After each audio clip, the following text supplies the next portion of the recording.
Potentially there is a lot of places for people to fall down, and so we've tried to design all of our products and all of our companies to be able to deal with not just the supply and the fitting and the installation, but also then the support ongoing beyond that, even through to the point where we are registered with the Financial Services Act, we have an insurance company, so if people want complete peace of mind, then we can also supply that.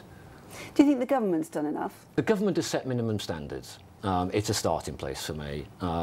I think if you approach it from the customer's shoes, then there's a lot further to go. And we as a company have attempted to push those boundaries to a much higher standard. This has been described as the biggest engineering project in broadcasting history. Do you actually think that the industry is ready for it? Do you think they can cope? I think there's a huge task ahead.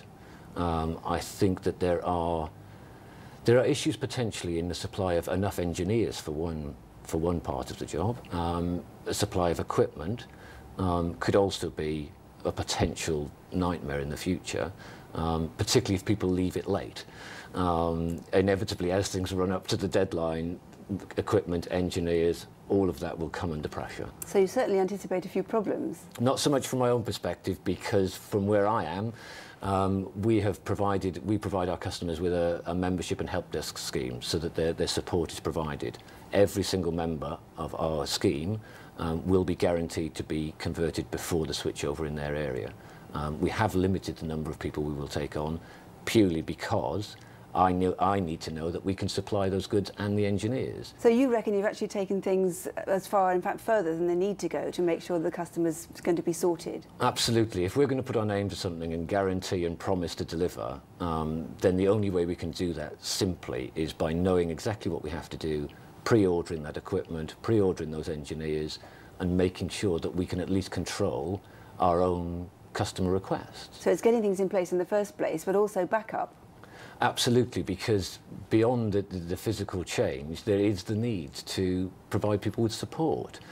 So our help desk is open 24/7, and it is there. And things do go wrong, it's inevitable, but our help desk people pride themselves. They fix 40% of the problems over the phone. So hopefully as time goes on, we will be able to not only be able to install people and make sure that they are watching the television after the switchover, but then keep them watching it as well. I think it's the case that some people still don't know whether they've got an analogue television or a digital television. How can you tell?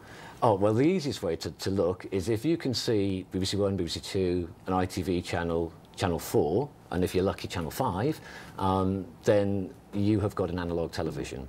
If you can see more than that, you have a digital television, or you have a television that has got some sort of digital box or Freeview box that converts to digital.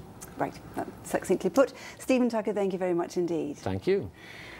And that's the story on the digital switch.